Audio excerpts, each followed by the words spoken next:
에베소서 6장 10절에서 20절까지 말씀입니다. 함께 봉독합니다. 시작. 끝으로 너희가 주 안에서와 그 힘의 능력으로 강건하여지고 마귀의 관계를 능히 대적하기 위하여 하나님의 전신갑주를 입으라. 우리의 씨름은 혈과 육을 상대하는 것이 아니요 통치자들과 권세들과 이 어둠의 세상 주관자들과 하늘에 있는 악의 영들을 상대함이라. 그러므로 하나님의 전신갑주를 취하라. 이는 악한 날에 너희가 능히 대적하고 모든 일을 행한 후에 서기 위함이라. 그런즉 서서 진리로 너희 허리띠를 띠고 의의 호심경을 붙이고 평안의 복음이 준비한 것으로 신을 신고 모든 것 위에 믿음의 방패를 가지고 이로써 능히 악한 자의 모든 불화살을 소멸하고 구원의 투구와 성령의 검 곧 하나님의 말씀을 가지라. 모든 기도와 간구를 하되 항상 성령 안에서 기도하고 이를 위하여 깨어 구하기를 항상 힘쓰며 여러 성도를 위하여 구하라. 또 나를 위하여 구할 것은 내게 말씀을 주사 나로 입을 열어 복음의 비밀을 담대히 알리게 하옵소서 할 것이니 이 일을 위하여 내가 쇠사슬에 매인 사신이 된 것은 나로 이 일에 당연히 할 말을 담대히 하게 하려 하심이라. 아멘. 본 말씀을 3, 4분 정도 각자 묵상합니다. 거기까지 보시겠습니다. 본 말씀 10절에서 20절까지 좀 분량이 많기 때문에 시간이 허락하는 부분까지 나누고요. 못다한 부분은 다음 주에 이어서 나누도록 그렇게 하겠습니다. 에베소서는 1장부터 6장까지 총 6장으로 구분을 했습니다. 그 중에서 앞에 1장에서 3장까지는 보통 교리적인 측면, 이론적인 측면이라고 보통 이야기하기도 하는데요. 1에서 3장은 그리스도 예수 안에서 우리가 새 생명을 얻은 자다. 그리고 주님의 한 몸이다. 성전으로 부르심을 받았다. 그래서 우리의 정체성에 대한 부분을 선포했습니다. 그리고 4장부터 지금 본문까지 이어지는 내용은 바로 그러한 정체성을 가진 바로 우리가 교회인데 그 교회가 그 부르심에 합당하게 그렇게 걸어가다라고 권면하는 내용으로 지금 이어져 오고 있습니다. 그 본문 중에서 오늘 본문은 그 모든 것이 지금까지 권면했던 모든 내용들 이런 것들이 마귀의 관계와 하나님을 거역하는 영적 실체들을 상대하는 것이다 라고 밝혀주고 있는 본문으로 이해할 수 있습니다. 그래서 4장에서 6장까지 이어졌던 이 권면이 단지 우리의 인간적인 도덕적이고 윤리적인 차원의 어떤 행위를 하는 차원을 넘어서서 영적인 실체들을 상대하는 실제적인 현장이다라는 것을 확인시켜주고 강조하는 본문으로 이해할 수 있습니다. 오늘 본문은 10절에서 주 안에서 그리고 주의 힘의 능력으로 강건해지라라는 어떤 유학적인 권면을 해주고 있습니다. 그리고 11절에서 17절까지는 구체적인 그 모습을 비유로 전사의 그림을 통해서 보여줍니다. 그래서 11절에서 13절까지는 그 전사의 하나님의 전신갑주를 입으라, 무장하라 라고 하는 그 이유 혹은 필요성, 목적에 대해서 설명을 해주고요.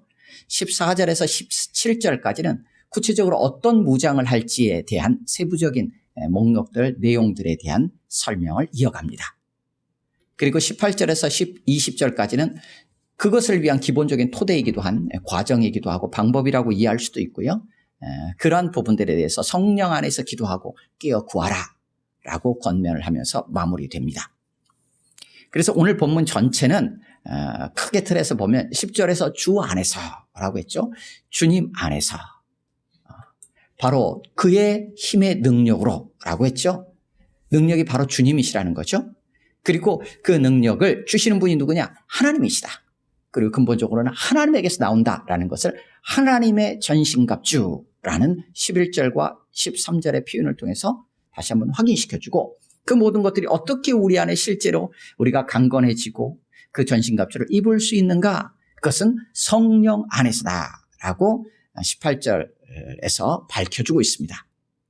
그래서 이렇게 정리하면 18절에서 20절까지는 한마디로 성령 안에서 기도하며 하나님의 전신갑주를 입어서 주 안에서와 그의 힘의 능력으로 강건해지라 라고 권면하는 것으로 우리가 한번 요약해 볼 수 있습니다. 본문 10절입니다. 같이 읽겠습니다. 10절 시작. 끝으로 너희가 주 안에서와 그 힘의 능력으로 강건하여지고. 아멘. 끝으로 이제부터는 남은 것은 이렇게 이해할 수 있습니다. 그래서 끝으로 강건해지라 라고 권면을 합니다. 끝으로 강건해지라. 이 10절의 이 표현은 압달락, 지금까지 진행되었던 압달락 4장부터 진행되었던 권면의 내용과 어떻게 연결해서 이해할 수 있을까라고 했을 때 크게 두 가지 관점에서 이해를 해볼 수 있습니다. 하나는 4장부터 권면을 이어왔잖아요. 부르심에 합당하게 행해라 라는 권면부터 시작을 했는데, 그 권면의 내용 중에서 이제 마지막으로 내가 권면하는 내용은 이거야 라고 여러 권면들 중에 하나, 마지막으로 제시해주는 권면 하나, 이렇게 이해하는 관점이 있습니다. 또 하나의 관점은 뭐냐면 4장부터 지금까지 이어왔던 구체적인 이 권면의 내용, 그 내용과 동일한데 다만 다른 관점에서 지금 내가 제시하고 설명해 주는 거야 라는 측면으로 이해할 수 있어요. 그래서 4장에서부터 이어왔던 권면에 이제 마지막 권면으로서 이런 권면 하나가 덧붙여진 것으로 이해할 수 있고요. 또 하나는 4장부터 이어져 왔던 권면의 내용을 영적인 측면에서 다시 한번 재진술해 주면서 권면하는 내용, 같은 내용으로 이해할 수도 있어요. 이제 그 두 가지를 이 시간 후자 쪽으로 조금 더 이렇게 초점을 맞춰서 이 시간은 좀 나누려고 합니다. 오늘 본문에 그의 주 안에서와 그의 힘의 능력으로 강건하여지고 라는 권면을 시작하잖아요. 이 내용은 그냥 여기서 갑자기 뜬금없이 나온 게 아니에요. 앞에서부터 이미 계속해서 강조했던 내용들이에요. 그래서 1장 16절에서 23절까지 기도를 하거든요. 구체적인 기도의 내용이 두 번이 등장합니다. 1장 16절 이하에서 한 번 등장하고 3장 15절 이하에서 한 번 등장해요. 두 번 등장하는데 1장 16절부터 쭉 진행되다가 1장 17절, 18절, 19절로 넘어가면서 거기에서 어떤 내용으로 기도하냐면 하나님이 주시는 힘의 능력으로, 그의 힘의 위력으로 역사하심을 따라 믿는 우리에게 베푸신 능력의 크심이 어떤 것을 너희로 알게 하기를 원한다라고 기도하는 내용이 나와요. 그게 1장 17, 18, 19절 쪽으로 이어지면서 나왔던 기도의 내용이에요. 거기에 그의 힘의 위력으로 라고 번역이 되어 있는 내용이 오늘 본문에 나오는 그의 힘의 능력으로 라고 번역된 거하고 똑같은 표현입니다. 다만 앞에서는 위력이라고 번역을 했고 여기서는 능력이라고 번역을 했어요. 똑같은 표현이에요. 그리고 앞에 1장에서는 하나님이 주신 하나님의 힘의 능력이라는 측면이 있었고 여기서는 주 안에서와 할 때 주님은 우리가 통상적으로 예수 그리스도를 우리가 지칭하는 걸로 이해하기 때문에 여기서 그 힘의 능력은 주님의 힘의 능력, 이제 이런 부분으로 조금 이제 구분되는 부분이 있어요. 하지만 분명한 것은 10절이 그냥 나온 게 아니라 1장서부터 이미 이 바울이 기도했던 내용이에요. 하나님이 주시는 힘, 그 능력으로 그 능력이 얼마나, 그 능력을 우리에게 베푸실 텐데 그 능력이 얼마나 큰지 알게 하기를 구한다라고 했었어요. 근데 그것이 어떻게 아는 게 가능하냐 했을 때 1장 16절에 지혜와 계시의 영을 우리 가운데 주셔서, 그러니까 성령님이 우리 안에 임하셔서 우리로 하나님의 그 크신 능력을 알도록 기도했었어요. 그런데 3장 15절 이하에서는 어떻게 하냐면 그 능력이 우리의 속사람을 강건하게 하기를 원한다라고 기도해. 그러니까 1장에서는 하나님의 능력이 얼마나 큰지를 알도록 기도했고 3장에서는 그 하나님의 능력으로 우리를 강건하게 하기를 기도했어요. 그런데 오늘 10절에서 드디어 이제 6장에서 마무리하시면 어떻게 합니까? 그 능력으로 강건해지라 라고 권면을 합니다. 알도록 강건해지라 라고 기도합니다. 하나님의 말씀은 두 가지 부분을 우리는 늘 균형 잡히게 우리가 생각하고 염두에 두고 볼 필요가 있어요. 하나는 무엇이냐면 하나님께서 행하신다는 거예요. 하나님께서. 본질적으로 하나님이 일하세요. 그런데 하나님은 얼마나 열심히 일하시는지 우리가 생각하는 것 이상으로 열심히 일하세요. 그런데 그 열심을 일하시는 그 하나님이 일하시기 때문에 우리는 어떻게 해야 돼요? 하나님을 의지해야 되겠죠. 그래서 그 하나님께 기도하게 돼요. 또 하나의 측면은 기도하고 하나님 이렇게 해주십시오. 하나님 이 일은 잘 되게 해주십시오. 그리고 나는 그냥 노느냐? 그게 아니라 그 기도한다는 의미는 그에 합당하게 나 또한 반응한다라는 것이 포함이 되어 있어요. 그래서 함께 어우러지는 거예요. 그래서 기도했던 자들은 하나님이 일하셨군요 라는 고백을 해요. 그래서 이게 은혜군요. 감사합니다. 일이 일어난 뒤에 최종적으로 뭔가 결과가 났을 때 하나님 감사합니다 라고 감사의 고백을 해요. 그는 기도했던 자들이 이런 것이 훨씬 더 쉽겠죠. 그런데 자기의 힘으로만 했던 사람은 내가 잘나서 했지 라는 생각을 하기가 쉬워요. 교만해지겠죠. 그런데 자신의 힘으로 하는 건 어디까지나 한계가 있어요. 한계. 이 세상에 돌아가는 것도 우리가 다 알 수 없어요. 내일 일 우리가 몰라요. 어찌 바뀔지 알지 몰라요. 그렇게 하나님을 늘 의지하면서 살아가요. 그럼에도 불구하고 하나님을 의지하는 만큼 우리의 삶 동안 그에 합당하게 반응하는 게 또한 필요하겠죠. 이 두 가지가 같이 균형 잡힌 게 필요해요. 그래서 그렇게 하는 거예요. 알기를 원한다. 그렇게 되기를 기도한다. 그런데 너희 또한 그렇게 강건해져라 라고 권면합니다. 그러니까 강건해지라는 거예요. 그러니까 내 스스로 내 안에서 내가 힘을 내가지고 이런 거죠. 거울을 보면서 할 수 있어. 난 할 수 있어. 예, 담대해. 이렇게 하는 주문을 외우는 것 같은 게 아니라는 거예요. 세상에서는 그렇게 해요. 세상에서는. 왜냐하면 할 수 있는 게 없기 때문에. 자기 안에 힘을 내지 않으면 방법이 없어요. 그러니까 세상에서는 그렇게 할 수밖에 없어요. 하지만 하나님을 본받는 자요. 그리스도 안에서 새 생명을 얻은 자요. 하나님이 함께 하시는 자들은 어떻게 하느냐? 그렇지 않아요. 하나님이 주시는 힘으로 하나님은 우리를 강건하게 하세요. 그 강건하게 하심을 어떻게 해요? 우리는 받아들이는 거예요. 그래서 강건해지는 거예요. 내 스스로가 아니라 하나님이 주시는 힘의 능력 안에서 그 힘으로 하나님 우리를 강건케 하시려고 애를 쓰실 때 그것을 받아들이는 거예요. 그래서 강건해지라는 거예요. 그래서 두 가지 제한되어지는 틀을 잡아줍니다. 그 하나가 뭐냐? 주 안에서라는 틀이에요. 주 안에서. 그리고 또 하나의 틀이 있는데 그것은 무엇이냐? 그 힘의 능력으로. 여기서 그 힘이라고 하는 것은 그 힘, 이 힘, 저 힘이 아니라 그의 힘이에요. 그래서 주님의 힘의 능력으로, 주님의 힘의 능력 안에서라는 의미예요. 이 두 가지 제안을 합니다. 주 안에서는 무엇이냐면 주 안에서 우리는 어떻게 되었어요? 새 생명을 얻었어요. 그리스도 예수 우리 주님 안에서 우리는 주님과 하나로 연합되었어요. 주 안에서 우리는 하나님을 본받는 자로 살아가게 되었어요. 주 안에서 우리는 허물과 죄로 죽었던 우리가 다시 살리심을 받았어요. 더 이상 공중 권세 잡은 자 불순종의 아들들이 아니라 이제는 주님을 따라가는 하나님의 자녀로 새롭게 거듭난 정체성을 얻었어요. 그래서 주님을 떠나면 안 돼요. 예수 그리스도를 떠나면 안 돼요. 가지가 나무에서 떨어지는 순간 죽어요. 가지는 나무에 붙어 있어야 돼요.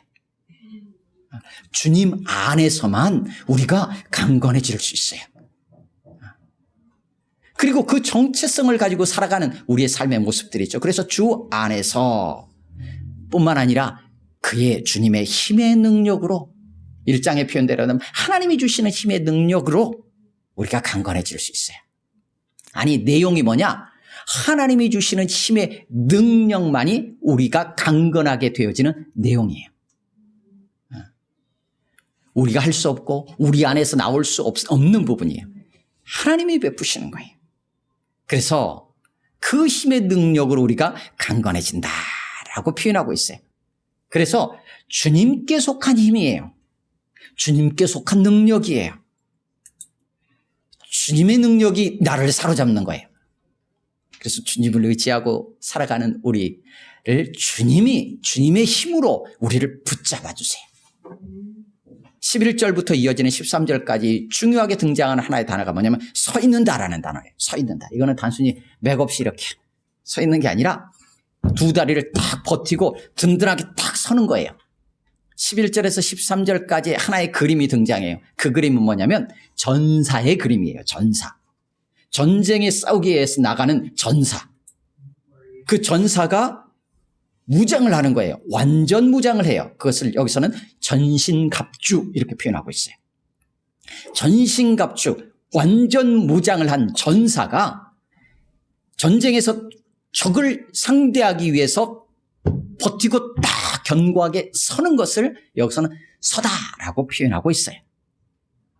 그 상태로 서는 것이 어떻게 가능하냐? 강건해졌기에 가능한 거예요. 그래서 10절과 11절은 같은 내용으로 이해하는 관점이 하나 있고요.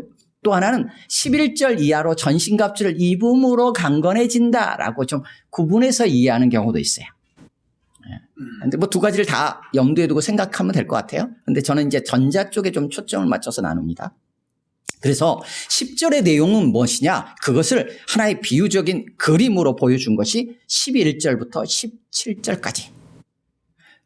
주님 안에서 어떻게 주님의 힘의 능력으로 우리가 강건해지는가? 그 모습은 뭔가라는 것을 그림으로 보여줬는데 그게 뭐냐면 하나님의 전신갑주를 입은 모습이에요. 그렇게 딱 입고 서 있으니 강건한 거죠. 어떤 대적도 감당할 수 있는 강건함이 그 안에 있는 거예요. 그 모습은 하나님이 주시는 능력, 하나님의 전신갑주로 무장한 모습이에요. 그래서 11절에서 13절까지 먼저 하나님의 전신갑주를 입으라.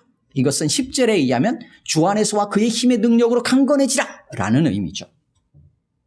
입는다라고 표현했어요. 전신갑주를. 그리고 13절에서는 하나님의 전신갑주를 취하라 라고도 표현하고 있어요. 입기도 하고 취하기도 하는 거예요. 내가 입기도 해야 되고 받아야 되는 거예요. 그런데 이 하나님의 전신갑주를 입으라는 것에는 두 가지 의미가 있어요. 하나는 뭐냐면 하나님의 전신갑주라는 거예요. 아까 앞부분에서도 우리의 삶에 하나님을 의지하는 부분에 두 가지 균형이 필요하다는 얘기를 했었는데 여기도 마찬가지예요. 전신갑주가 나의 것이 아니에요. 나의 어떤 실력, 나의 능력, 나의 재능, 뭐 나의 노력, 나의 뭐 주문, 뭐 내 마음가짐 이런 게 아니에요. 하나님께 속한 하나님이 주시는 하나님의 전신갑주예요. 하나님으로부터는 오는 거예요. 다른 데서 찾을 수 없어요. 그래서 주님은 마지막에 제자들과 함께 나누면서 이제 하늘로 올라가실 때가 가까우고 십자가를 지실 때가 가까이 오니까 제자들을 향하여서 성령님에 대해서 가르치십니다. 그래서 요한복음 14장부터 16장에 쭉 설명하면서 그러면서 뭐라고 덧붙이냐면 내가 너희에게 평안을 준다라고 말씀하세요. 평안을 준다. 내가 주는 평안은 세상이 주는 것 같지 않다 라고 말씀하시죠. 하나님의 전신갑주예요. 그럼에도 불구하고 어떻게 해요? 입어야 되는 거예요. 입는 작업이 필요해요. 취하는 작업이 필요해요. 받아야 되는 거예요. 하나님이 은혜를 주세요. 누군가 나에게 귀한 선물을 줘요. 선물을 주는데 안 받아. 그러면 내 것이 될 수 없죠. 선물은 그 자체로 선물이에요. 은혜예요. 거저받는 거예요. 그럼에도 불구하고 그것을 받지 않으면 내 것이 아니에요. 받는 게 필요해요. 그걸 우리는 믿음이라고 표현해요. 믿음. 하나님께서 하나님의 전신갑주를 우리에게 주셔요. 하나님의 능력을 우리에게 주세요. 그때 우리는 그것을 입고 받는 게 필요해요. 근데 왜 그래야 되느냐? 이유가 뭐냐라는 것을 11절에서는 그렇게 설명합니다. 마귀의 간계, 간사한 계획이죠. 마귀의 간계를 능히 대적하기 위해서라는 거예요. 여기 마귀라고 되어 있는 거는 우리 아이들도 잘 알 거예요. 잘 아는 단어예요. 헬라어로 디아블로스예요. 디아볼로스. 게임에 있나? 게임 타이틀이 그건가? 그럴 거예요 아마. 이게 여기 나오는 마귀, 악마, 사탄을 뜻하는 거예요. 디아볼로스. 마귀의 간계를 능히 대적하기 위해서 전신갑주를 입으라는 거예요. 마귀는 어떤 자인가? 라는 것들을 생각하면서 뒤를 이어가서 이해해도 돼요. 근데 왜 이래야 되느냐? 그 필요성이 있어요. 그게 12절에 나와 있어요. 12절. 같이 읽습니다. 12절 시작. 우리의 씨름은 혈과 육을 상대하는 것이 아니요 통치자들과 권세들과 이 어둠의 세상 주관자들과 하늘에 있는 악의 영들을 상대함이라. 아멘. 왜 우리가 하나님의 전신갑주를 입어야 하는가? 라고 했을 때 그 이유는 마귀를 상대하기 위함이에요. 그런데 왜 마귀를 상대한다는 게 갑자기 나왔느냐 하면 우리가 싸우는 싸움, 우리의 씨름, 실제 우리가 이 땅을 살아가면서 씨름하고 고민하는 것에 실체가 있다는 거예요. 어떤 사람이 아니에요. 저 사람. 아유, 쟤가 자꾸 나한테 거슬려. 이게 아니에요. 어떤 상황, 그 상황이 아니에요. 내가 넘어가야 될 어떤 문제, 그게 아니에요. 진짜 실체가 따로 있다는 거예요. 그건 뭐냐? 혈과 육이 아니에요. 그래서 어떤 사람을 막 공격하려고 해서는 안 돼요. 우리는 그런 싸움을 싸우는 게 아니에요. 진짜 실제는 뭐냐면 마귀라는 거예요. 마귀. 그 마귀에 대한 것을 12절에서는 네 가지로 풀어서 쓰고 있어요. 통치자들, 권세들, 이 세상의 어둠의 주관자들, 또한 악의 영들, 하늘에 속한 악의 영들. 이거는 여기 통치자들이라고 하니까 이 나라를 다스리는 지도자들을 생각하면 안 돼요. 여기 12절에 나오는 이 통치자들, 권세들, 이 어둠의 세상 주관자들, 하늘에 속한 악의 영들은 보통 일반적으로는 어떻게 이해를 하냐면 사단 마귀의 조직이라고 이해를 해요. 그러니까 지금 전쟁의 그림을 가지고 지금 설명을 하는 거잖아요. 그러니까 적군이 있잖아요. 적군에도 조직이 있을 거 아니에요. 군대 조직. 편성된 군대의 조직의 모양을 이렇게 네 가지 형태로 분류해서 설명해 주는 거예요. 그래서 우리가 어떤 문제를 딱 부딪히잖아요. 그럼 어떻게 해야 돼요? 아, 저 문제 때문에 씨름하는 게 아니에요. 그 뒤에 뭐가 있다? 마귀의 관계가 있다는 걸 볼 수 있어야 돼. 그러면 보이지 않는 적하고 싸워야 돼. 어떻게 싸울 수 있을까요? 예, 보이는 걸로 한번 씨름해봐야 소용없어요. 거기서 내가 막 그 보이는 문제 때문에 내가 막 힘들어하고 어려워한다면 내가 주저앉을 수밖에 없어요. 사로잡힐 수밖에 없어요. 어떻게 해요? 그 뒤에 보이지 않는 세계가 있는 거예요. 영적 싸움이라고 얘기해요. 그러니까 어떻게 해야 돼요? 나도 또한 영적으로 무장하는 게 필요한 거예요. 근데 내가 어떻게 영적으로 무장하느냐? 하나님이 주시는 힘으로 무장한다는 거예요. 내가 새 생명 얻은 자다. 나는 주님 안에 있는 자다. 나는 하나님의 자녀다. 라는 이런 정체성을 든든하게 딱 붙잡고 하나님이 주시는 힘과 능력을 의지하는 게 필요하다는 거예요. 그러면 누가 싸우겠습니까? 하나님이 싸우시는 거예요. 나는 그렇게 딱 입고는 걸어가면 되는 거예요. 그런데 이 전쟁은 어떠냐? 이미 승리한 전쟁이에요.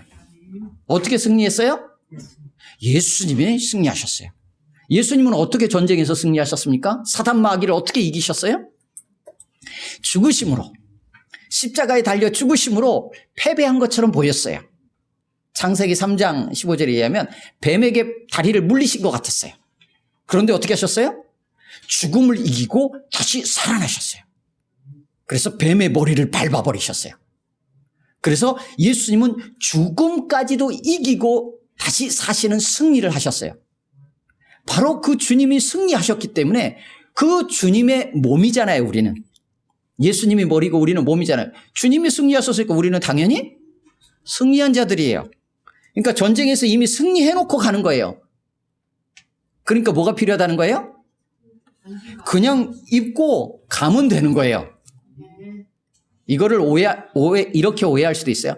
가면서 어떻게 해요? 이제 내가 싸워야 돼. 이렇게 생각하지 말고 기본적으로 가질 것은 입고 가면 되는 거예요. 입고 버티고 서면 되는 거예요. 그래서 서라고 돼 있잖아요. 버티고 서면 되는 거예요. 그러면 끝나요. 사단 마귀는 명분이 없어요. 나를 해칠 수 있는, 나에게 가까이 다가와서 나를 해할 수 있는 힘이 없어요. 예수 그리스도 때문에 이미 패했기 때문에 힘을 다 상실했어요. 그런데 우리가 우물쭈물하고 내가 아닌데 하고 나를 의지하려고 하고 이렇게 주춤하면 마귀가 얘 봐라 하고는 어떻게 하냐면 건드리는 거예요. 자꾸. 이미 져가지고 패해서 아무 힘도 못 쓰는데 힘이 있는 척 사단 마귀가 우리한테 자꾸 건드리는 거예요. 그러니까 입고 딱 버티고 서 있으면 어떻게 하냐면 못 와요. 그래서 우리는 실제로 영적 싸움을 싸우는 자라기보다는 영적 무장을 하고 버티고 서 있는 자들이에요. 이게 은혜예요. 그러기에 우리는 이 땅을 살아갈 힘이 있는 거예요. 살아갈 수 있는 거예요. 그래서 앞에 4장부터 6장까지 권면했던 모든 권면의 내용들을 내가 힘써서 애쓰고 노력해. 이제 이렇게 해야 되겠구나. 저렇게 해야 되는데, 여기서 이렇게 말씀하셨는데, 라고 하면서 그걸 나를 이러고 있으면 이거는 힘들고 도덕적이고 윤리적인 행위를 해야 되는 나의 노력을 기울여야 되는 모습으로 다시 전락할 수 있어요. 벅차서 또 낙심하고 좌절하고 쓰러지고 매일 그럴 수 있어요. 아니요. 그 모든 게 뭐라는 거예요? 오늘 본문에 해당되는 영적인 무장이라는 거예요. 내가 주님의 자녀지. 그러게 주님께 붙어 있으면 되는 거예요. 주님께 붙어 있으면 우리의 삶은 당연히 주님이 가시는 대로 우리도 따라가지게 되어 있죠. 부모님 손을 잡고 가면 부모님이 가시는 대로 갈 수 있어요. 아이들은.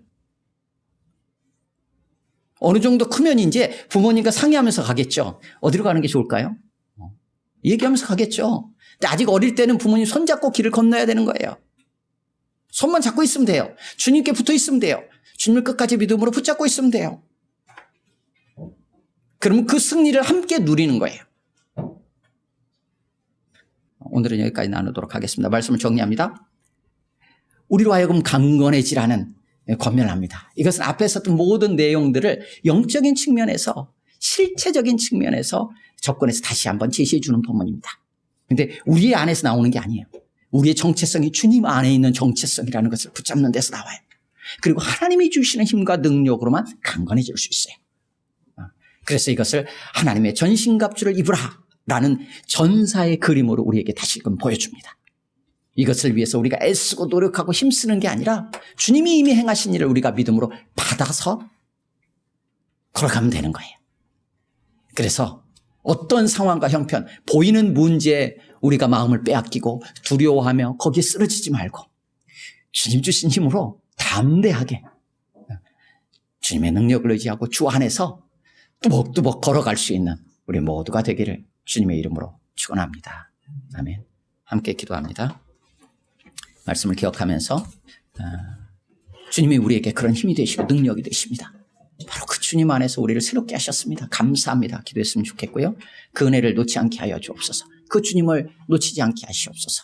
주님을 꽉 부여잡고 어떠한 상황과 형편에 있든지 보이는 것이 다가 아님을 기억하고 그것에 마음 빼앗기고 좌절하지 말게 하여 주시고 그것을 뛰어넘어서 하나님이 함께 하시는 자로서 하나님의 자녀로서 보이는 것이 어떠하든지 간에 담대하게 걸어갈 수 있는 우리가 될 수 있기를 위해서 기도하시고 여러분 자신과 또 여러분과 함께하는 가족들을 여러분의 가족들을 또 생각하면서 우리 합심으로 1, 2분 정도 같이 기도합니다.